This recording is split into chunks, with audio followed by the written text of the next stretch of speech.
El más aparatoso de los invasores del cuerpo de una madre es el de sus propios hijos. Se tienen que producir una serie de procesos casi milagrosos para que el cuerpo no rechace al feto como si fuera un virus. Entre otras cosas, tiene que disminuir, para facilitar la entrada del intruso, las propias defensas de la madre. Son los movimientos misteriosos del ejército inmunológico.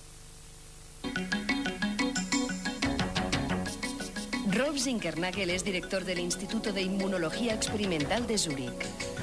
En 1996 recibió el Premio Nobel de Medicina por sus descubrimientos acerca del funcionamiento del sistema inmunológico. Rolf, este es un programa sobre la guerra, una guerra cruel, que es la que sucede en nuestro interior. Y tú, como uno de los inmunólogos más prestigiosos del mundo, ¿tú encuentras algún parecido en esta batalla con lo que Darwin llamó la supervivencia del más fuerte, de lo que ocurre en el mundo exterior? Quiero decir, ¿es más cruel la guerra que se libra en el exterior que la del interior nuestro? No, yo creo que son muy comparables.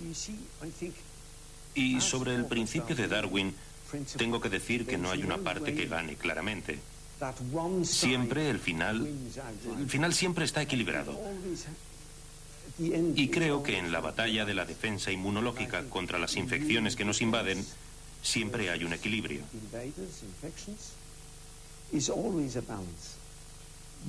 Ninguna de las dos partes gana, ni rápida ni eficazmente. ¿Y no hay especies en el interior que desaparecerán algún día? ¿No hay invasores que pierden su nicho y desaparecen para siempre? Sí, y en realidad algunas tienen que perder la batalla. Por ejemplo, el virus de la poliomielitis o el del sarampión. Cuando estos virus infectan, se deben eliminar de 7 a 14 días. Y si esto no sucede, la persona muere o se pone muy enferma. Desde ese punto de vista, se pueden distinguir 3 tipos generales de infecciones. La primera no es relevante, ya que son bacterias que hay en la tierra o en los bosques que nunca saltan a los humanos.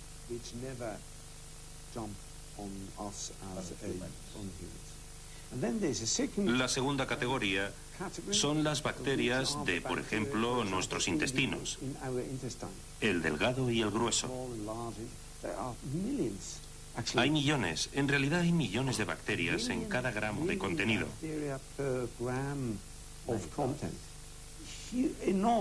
Es una cantidad enorme y están localizadas en nuestro estómago o en la superficie de los pulmones y realizan algunas funciones, como la digestión. Muchos alimentos se digieren por estas bacterias y ayudan a romper muchas estructuras para que se puedan disolver.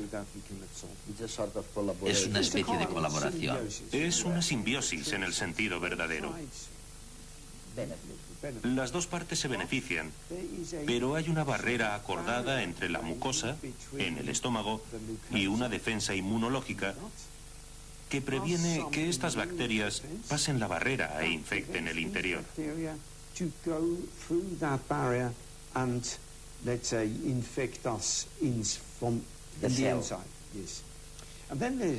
Y luego hay una tercera categoría de bacterias que provocan infecciones patógenas. La salmonela, la tuberculosis, la lepra y también muchos virus. Pero ahora me tienes que contar un secreto que nunca he comprendido. ¿Cómo diablos un anticuerpo de nuestro propio cuerpo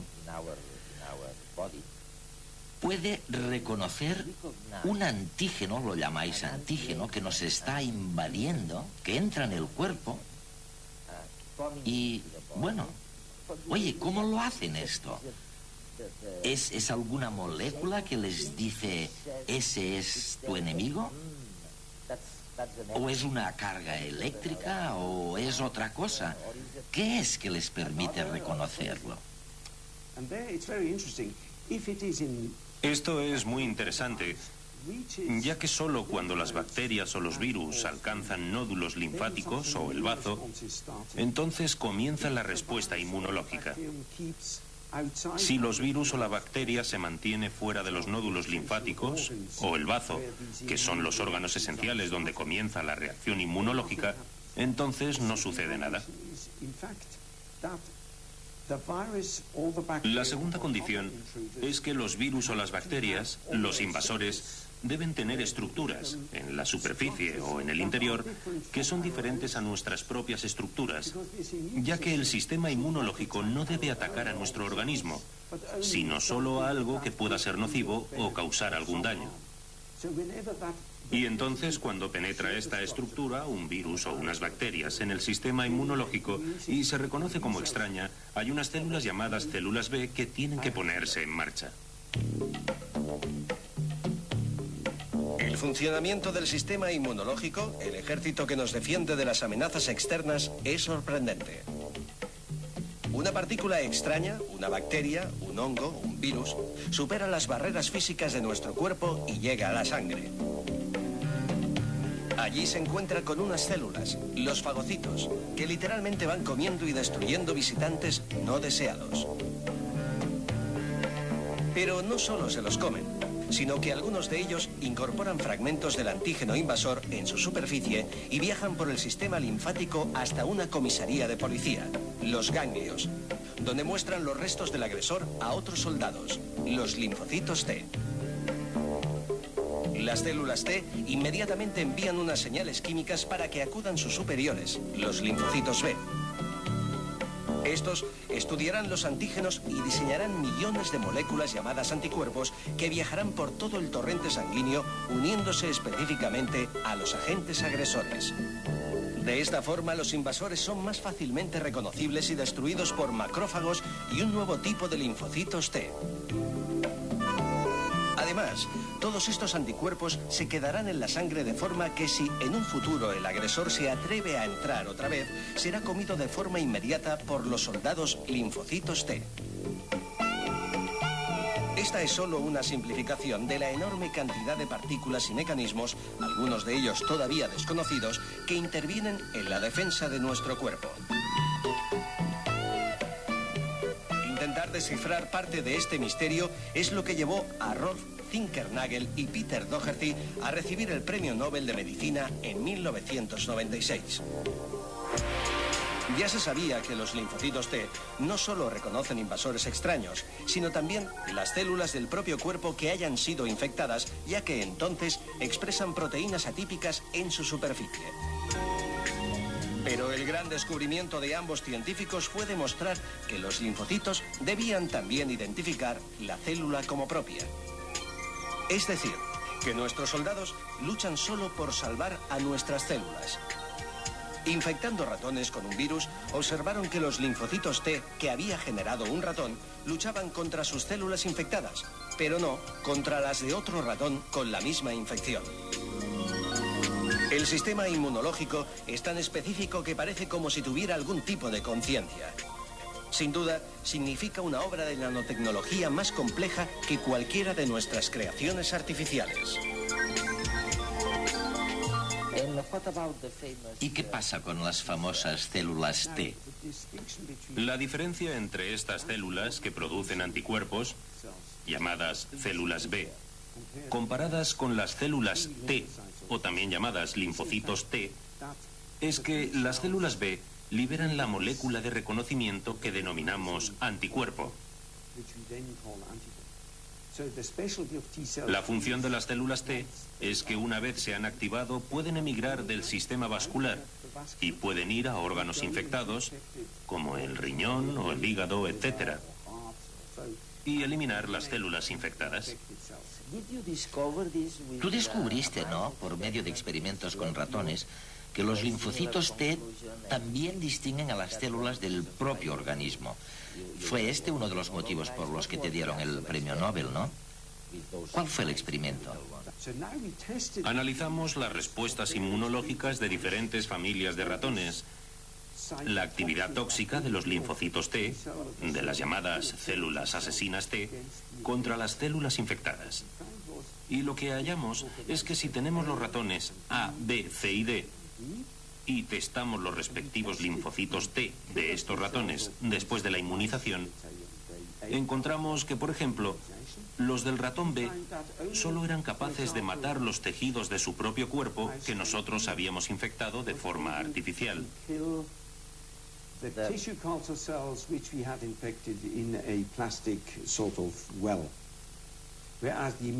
Mientras que las células inmunológicas de la familia de ratones B en las células infectadas T no funcionaron.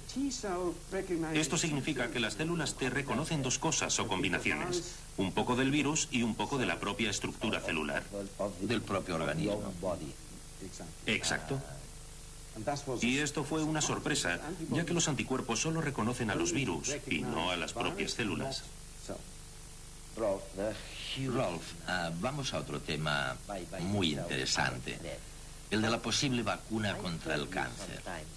Te he oído decir que para ti es un misterio, ya que ¿cómo es posible que podamos solucionar tan fácilmente la polio, por ejemplo, o el sarampión, y todavía no sabemos qué diablos hacer con los tumores y cosas parecidas? La gente de la calle está empezando a pensar que son problemas similares y aparentemente no lo son. Hay algo que no entendemos en este asunto.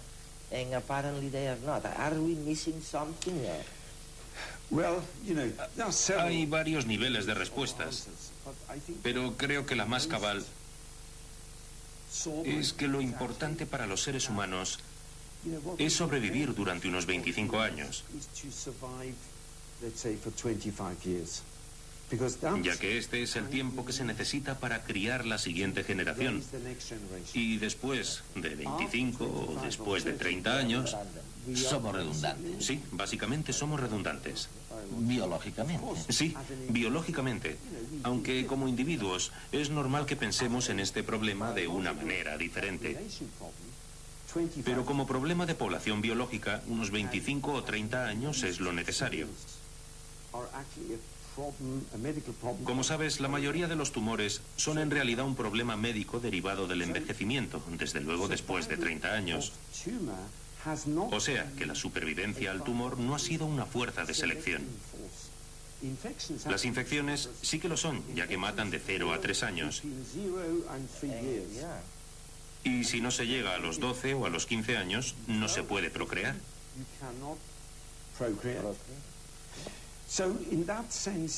De esa manera, es comprensible que algunos tumores, como los sarcomas o carcinomas, no estén en el centro de interés del sistema inmunológico, ya que este sistema ha evolucionado para solucionar grandes infecciones.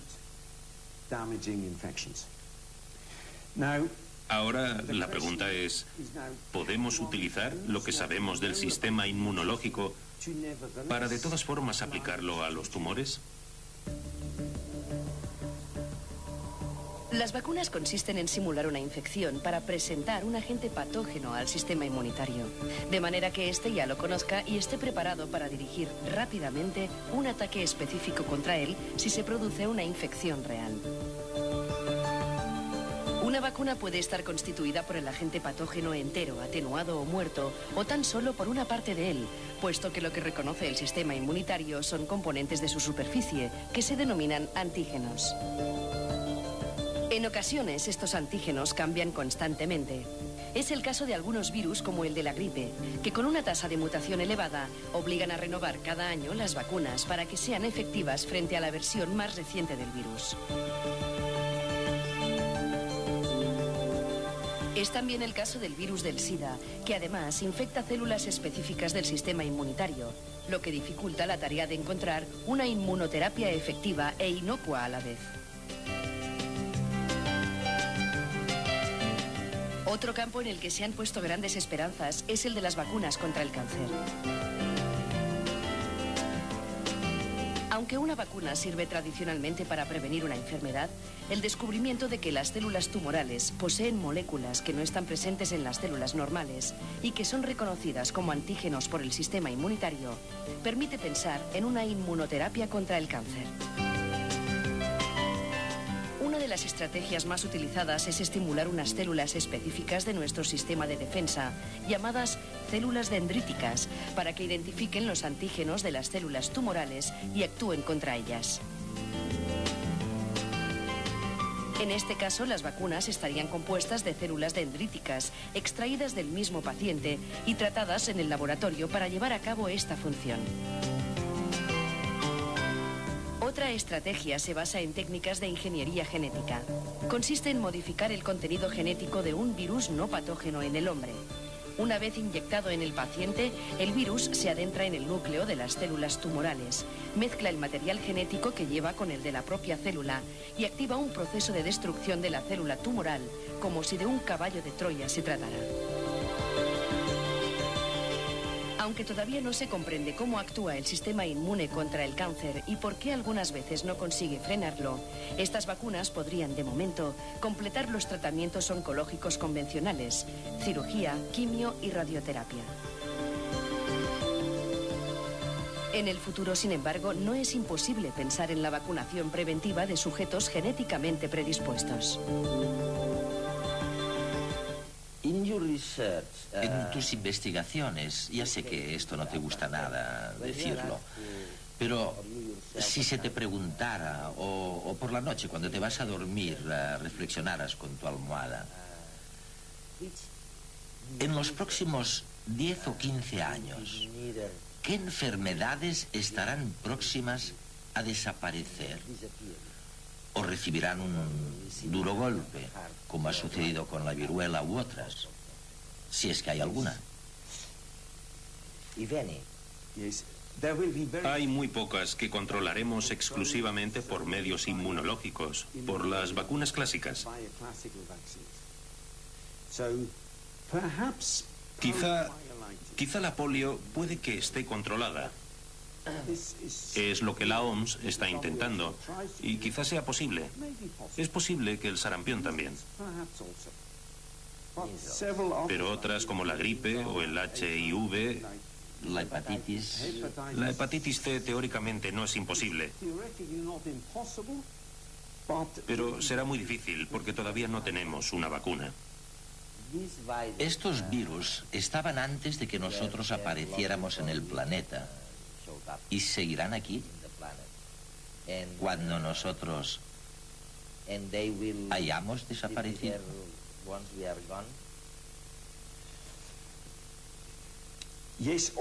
Sí, todos estos de los que estamos hablando.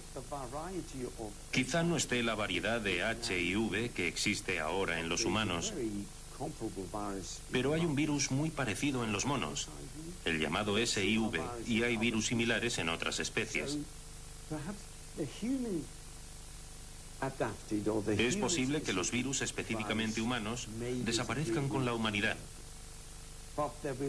Pero habrá muchos similares, y si la humanidad se volviera a desarrollar, podrían saltar de nuevo a los humanos. De manera que esta cuestión tan difícil... Bueno, por ejemplo, ahora se habla de si la viruela de los monos, es decir, la viruela que existe en los monos, puede volver a saltar a los humanos. Y teóricamente no es imposible. Aunque no es un proceso fácil, ya que la adaptación de la viruela a los monos es muy difícil. Es decir, solo una mutación no será suficiente. Tendrán que acumularse varias mutaciones para hacer esto posible. O sea que de cara al futuro tendremos esta mezcla de vacunas y fármacos. Y otra cosa que tú también has mencionado, una buena dieta, no consumir alcohol, no fumar y hacer ejercicio. Bueno, ya sabes que mi argumento es el siguiente. Si analizamos los grandes problemas médicos, que son un gran gasto público, y nos preguntamos de una forma muy general, ¿cómo podemos reducirlos? Creo que las vacunas han tenido un gran éxito. También los antibióticos han tenido mucho, pero las enfermedades cardiovasculares, los problemas tumorales y todas las enfermedades degenerativas crónicas no se pueden tratar con antibióticos ni tampoco con vacunas.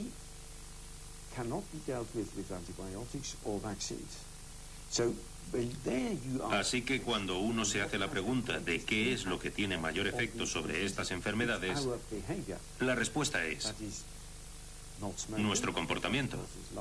Es decir, no fumar, porque fumar produce cáncer de pulmón. No consumir demasiado alcohol, porque eso produce cirrosis hepática y cáncer de hígado. No ser sedentario, sino moverse, usar los músculos, porque esto mantiene el corazón y el sistema vascular en buena forma. Y comer moderadamente, porque estar gordo o con sobrepeso significa sobreutilizar toda la infraestructura en nuestro cuerpo, incluyendo la circulación y el corazón, la respiración, etcétera, etcétera. De manera que no queda mucho más para protegerse.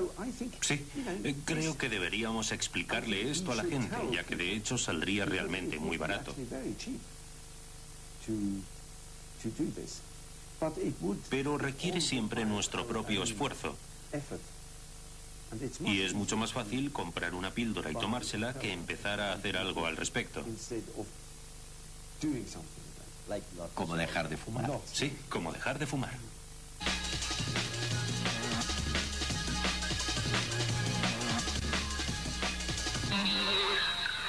¿Cómo se transmiten las bacterias la información entre ellas? Se trata de una pregunta crucial para entender su funcionamiento y así poder combatir las infecciones bacterianas.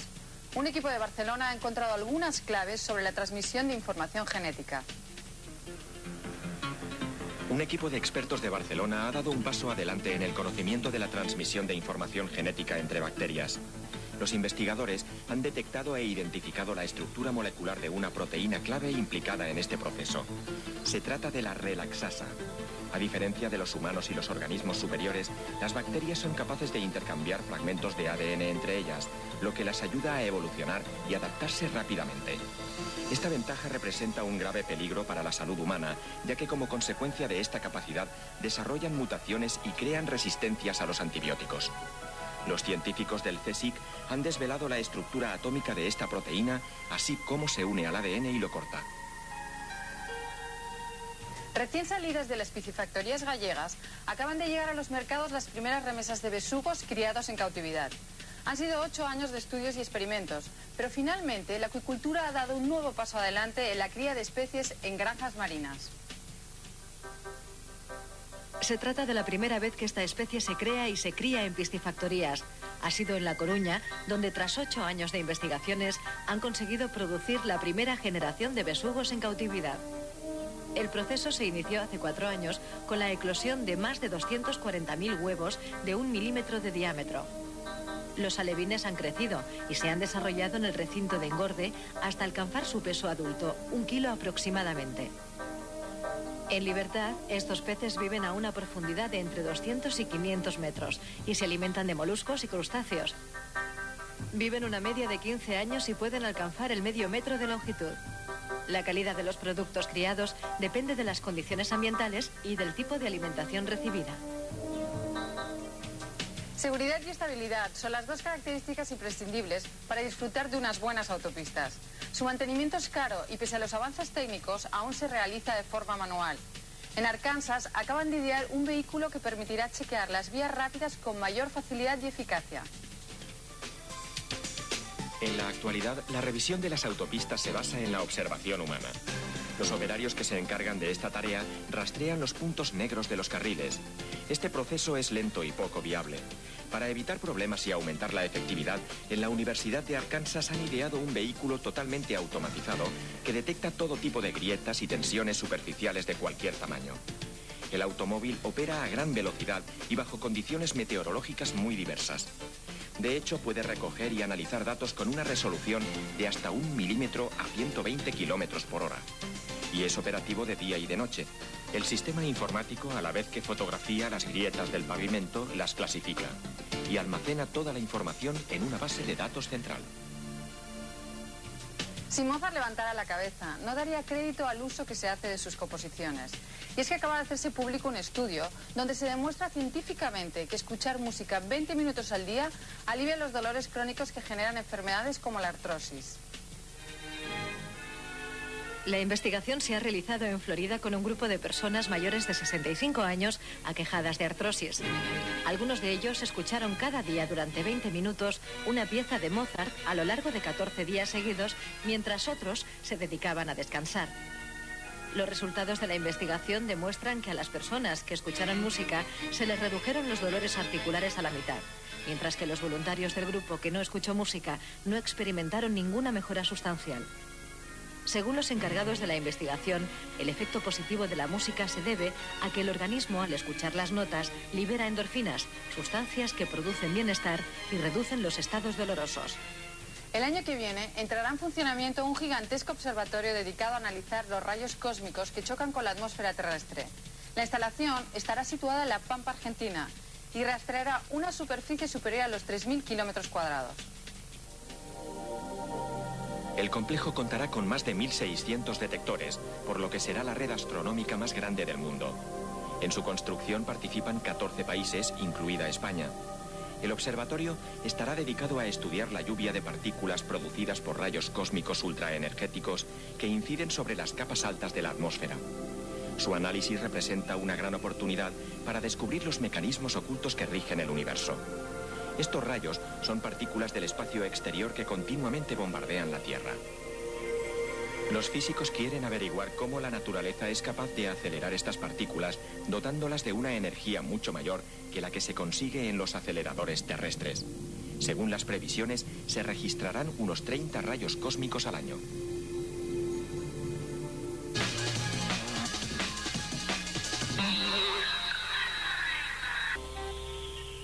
Bienvenidos a Redes una vez más, a nuestra audiencia de la 2 de Televisión Española, la audiencia del canal internacional, como no, y las audiencias de los canales digitales. La verdad es que en Redes lo habíamos medio sugerido hace algún tiempo, que no estamos programados para hacer frente a las amenazas que nos vienen después de los 30 años.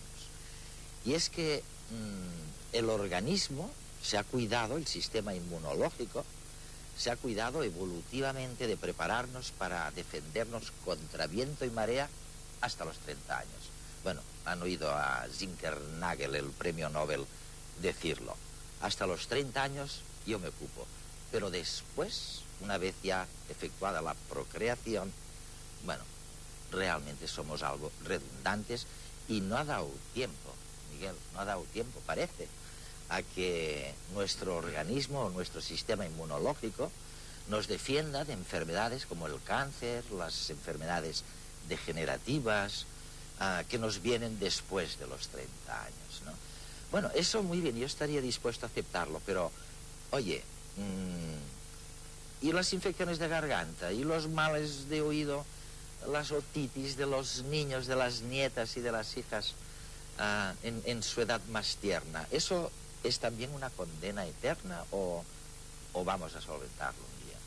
Bueno, yo creo que sí. Inevitablemente estamos rodeados de multitud de organismos, de microorganismos que han de invadirnos para sobrevivir. Y por lo tanto ese combate, esas metáforas bélicas que han surgido en algún momento al hablar del sistema inmunitario son muy apropiadas, porque realmente cuando hablamos del sistema inmunitario hablamos de un sistema defensivo enormemente sofisticado, pero no perfecto.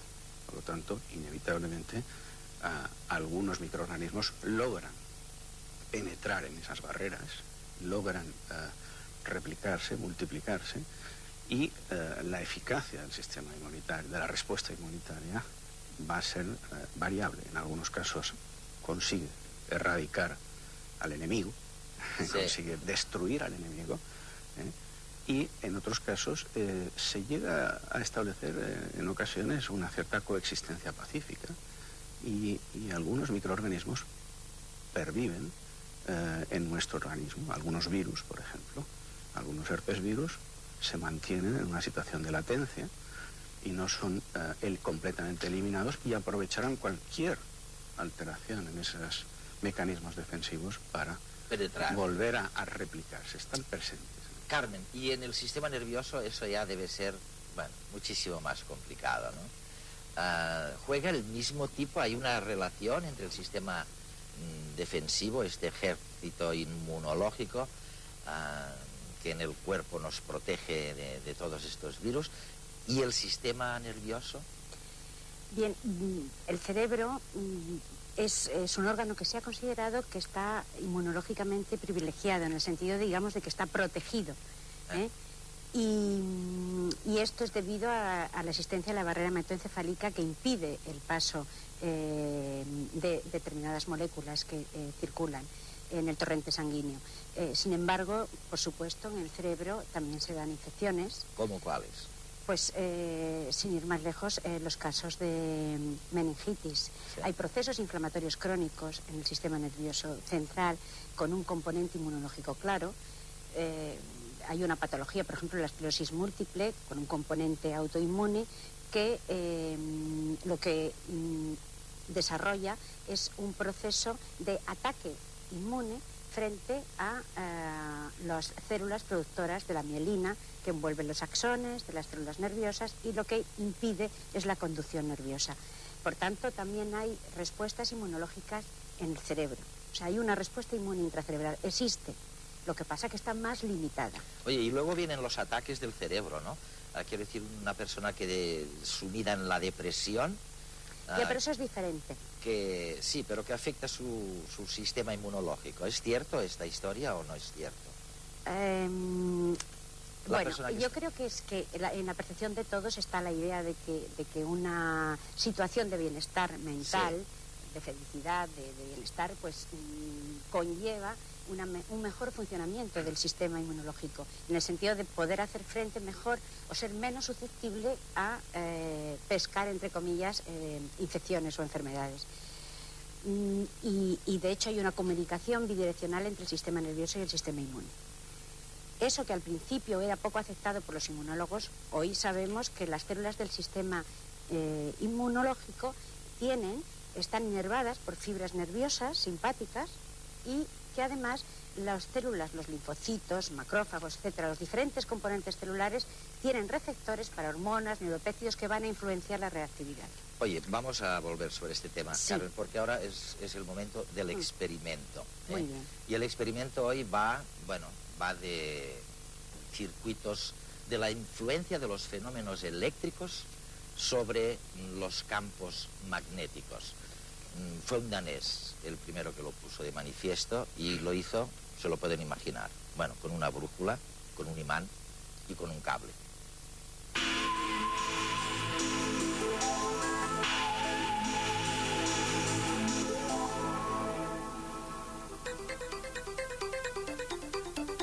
Las fuerzas eléctricas y las fuerzas magnéticas están relacionadas, forman parte de un rompecabezas que muchos intentaron encajar. Pero no fue hasta 1820 cuando se consiguió. Electricidad y magnetismo estaban separados hasta que llegó Ørsted. ¿Cómo afectan las corrientes eléctricas a los campos magnéticos? Vamos a verlo. Ørsted fue el primero que estableció una relación entre los fenómenos eléctricos y magnéticos. Y lo hizo utilizando básicamente lo que tenemos aquí, una pila, una brújula y un cable. Vamos a conectar el cable a la pila.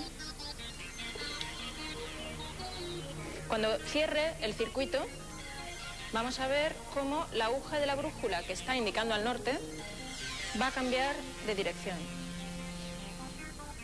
Si invierto el sentido de la corriente, vamos a ver cómo la aguja de la brújula invierte el sentido respecto al anterior y ahora señala a la izquierda. Y ahora vamos a ver qué pasa si nosotros cerramos la corriente con una ida y vuelta. Es decir, ahora la corriente viene para aquí, regresa, de manera que la corriente total es cero. Como vemos, lo que sucede es que no se mueve la aguja de la brújula. Si acercamos una pila a una brújula, no pasa nada. La aguja no se mueve. Son las corrientes las que producen una orientación en los campos magnéticos. Tras los experimentos de Oersted, empezados en 1807, pero no presentados con éxito hasta 1820 en la Asamblea, empezó una nueva era, la de la electricidad. Vamos a ver. Vamos a intentar saber en virtud de qué mecanismos los anticuerpos de nuestro cuerpo distinguen al enemigo, a los antigen que llamáis, ¿no? ¿Qué caray pasa para que alguien ahí dentro descubra, identifique a un antigen que viene contra ti? Oye, hay señales magnéticas, acabamos de ver el experimento, hay señales biológicas, es que tienen una pinta que se ve que son invasores. ¿Qué es lo que pasa, Miguel? Bueno, digamos, dentro de los elementos de sofisticación del sistema inmunitario, precisamente está el disponer de sensores, de mecanismos que diferencien el posible patógeno frente al que hay que reaccionar de las estructuras propias.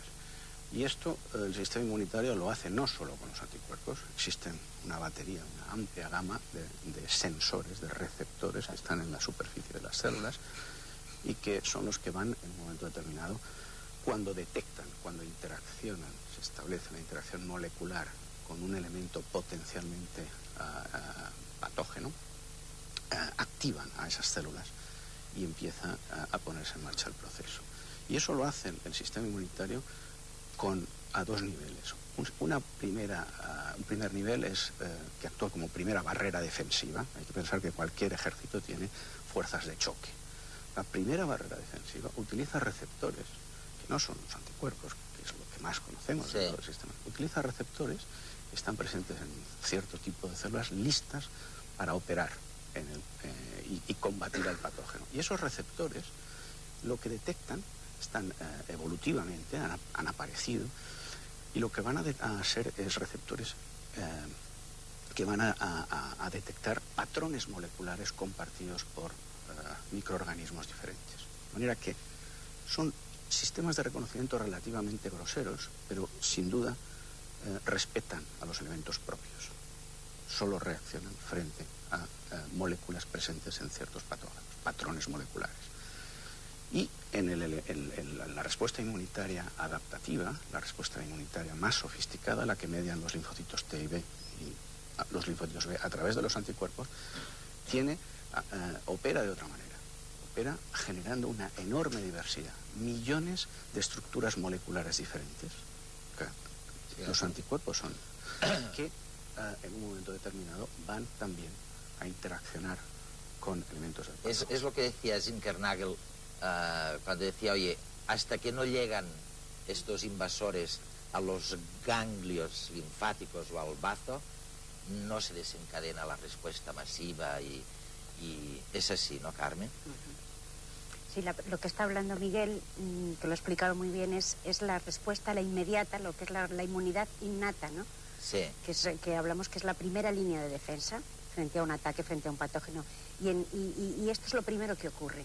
Efectivamente, ahora precisamente creo que es un descubrimiento reciente y que va a suponer una importante investigación en el tema de la inmunidad innata, y que se han descubierto estos receptores o proteínas que reconocen los diferentes patrones moleculares que existen en diferentes patógenos, desde virus, bacterias y otro tipo de compuestos.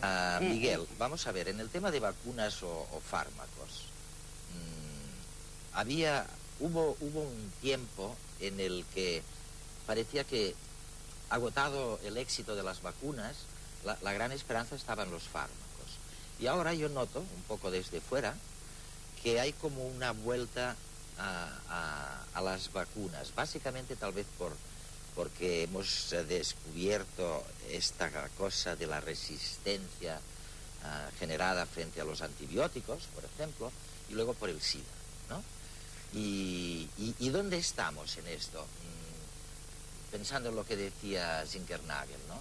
¿Estamos avanzando a todo tren? ¿Estamos paraditos? ¿De cara al futuro va a haber cambios importantes? Bueno, yo creo que primero los dos abordajes naturalmente son complementarios, es decir, utilizar fármacos o explotar la propiedad del sistema inmunitario para que reforzar el papel del sistema inmunitario y que ese sistema inmunitario proteja frente a un nuevo ataque, que es el concepto de la vacunación. Creo que son estrategias complementarias. Lo que ocurre es que, evidentemente, en esa lucha biológica nos encontramos con la enorme dificultad de que algunos microorganismos han desarrollado a su vez, son cambiantes, se adaptan, desarrollan estrategias de evasión de la respuesta inmunitaria. Y el virus del SIDA, el virus de la inmunodeficiencia humana, es el paradigma porque ataca el corazón del sistema inmunitario, ataca esos linfocitos T que son destruidos en la infección por el virus, son los directores de orquesta necesarios para que el conjunto del sistema funcione. Es decir, ese virus se ha adaptado para sobrevivir a bloquear la propia respuesta inmunitaria. Claro, muy bien. Cuando los invasores vienen de fuera, podemos reconocer, podemos intentar defendernos, pero ¿qué pasa, caray, cuando los ataques vienen de dentro, ¿no? Y quiero que veáis un reportaje sobre este tema. Un sistema inmune normal es una especie de empresa de seguridad interna del organismo que detecta los elementos que puedan resultar peligrosos para el cuerpo: toxinas, bacterias, células cancerígenas o sangre y tejidos ajenos. Este control es el responsable, por tanto, del rechazo de los órganos en los trasplantes. Y a veces, las madres gestantes abortan porque su sistema inmunológico no reconoce las propias proteínas que generan en su nueva condición de embarazadas. Esto es debido a la enorme especificidad que existe entre las moléculas que ejercen esta función. En ocasiones incluso el sistema se ha tomado demasiado en serio su trabajo y se generan alergias, que son respuestas exageradas a partículas inofensivas para el organismo, como los granos de polen, los ácaros del polvo o incluso algunos alimentos, medicación y picaduras de insectos. No se ha determinado la razón por la cual algunas sustancias desencadenan alergias y otras no, ni por qué solo determinadas personas las padecen. Lo que sí se ha observado es que la vida en los países más ricos puede ser responsable de la incidencia creciente con que se dan estos trastornos. Los niños crecen en ausencia de focos de infección, lo que les hace más débiles frente a agentes alérgenos procedentes de la falta de ventilación y del uso de la calefacción, por ejemplo. En cambio, en países en donde las condiciones de higiene y salud pública son peores, los niños son menos propensos a las alergias. Se cree que los bebés en sus primeros meses de vida deben luchar contra tantas agresiones reales que más tarde no tienen capacidad para producir reacciones innecesarias. Pero en ocasiones las víctimas de este equívoco no se hallan en el ambiente, sino que están en nuestro interior. Cuando una persona tiene un trastorno autoinmune, el sistema de seguridad se vuelve loco y ataca determinados órganos de nuestro propio cuerpo. Se produce, por tanto, la destrucción de los tejidos afectados, generándose alteraciones que pueden llegar a ser muy graves. Veamos algunas de las más comunes.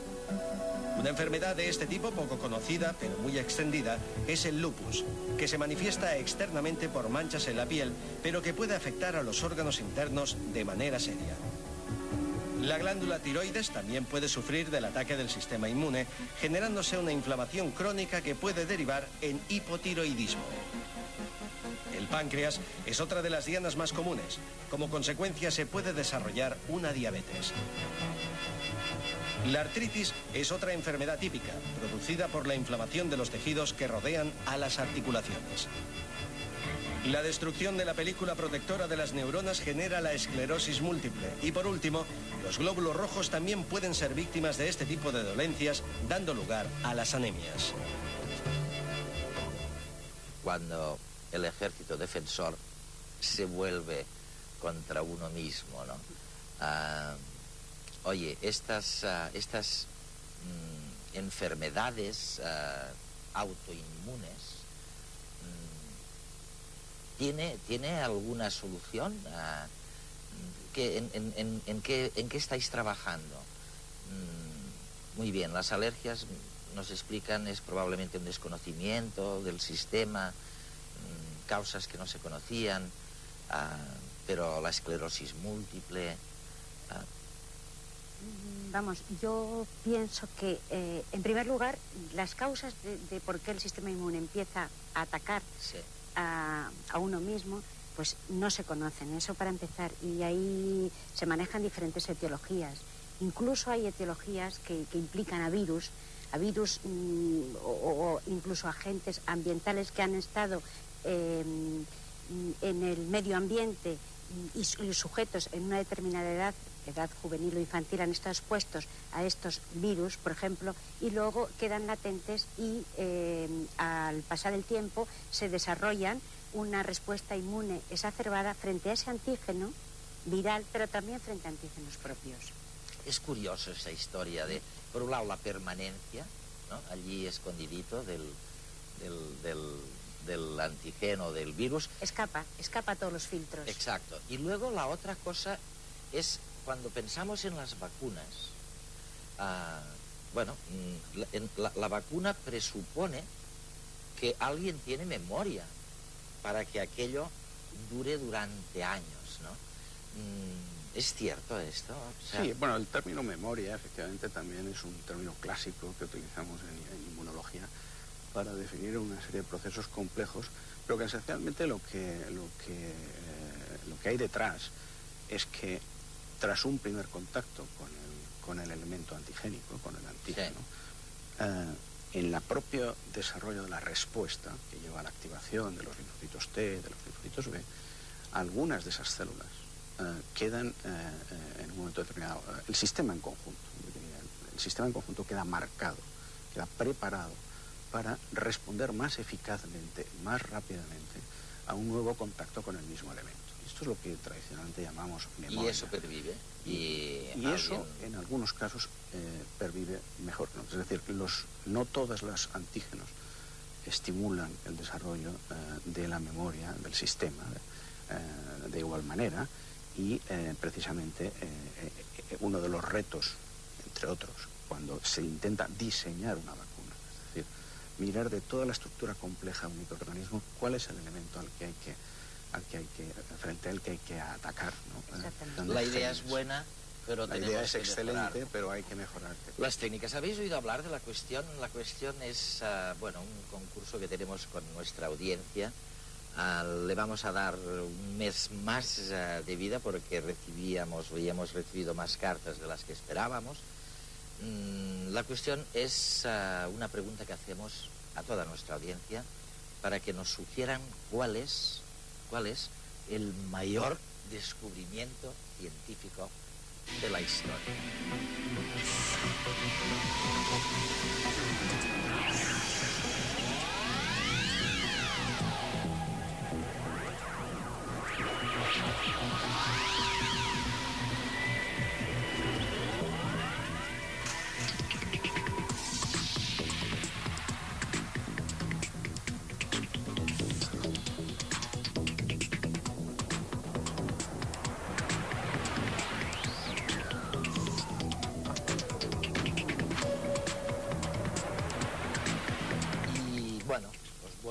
Solo a citar algunas de las últimas, una que empieza por Hola, de Jorge Sanz Barea, de Lugo, y para Jorge el mayor descubrimiento, dice, 1 segundo es la duración en la que transcurren 9.000 millones periodos de la onda correspondiente a la transición. Bueno, oye, complicadísimo, pero luego resulta más fácil y está muy bien escrito.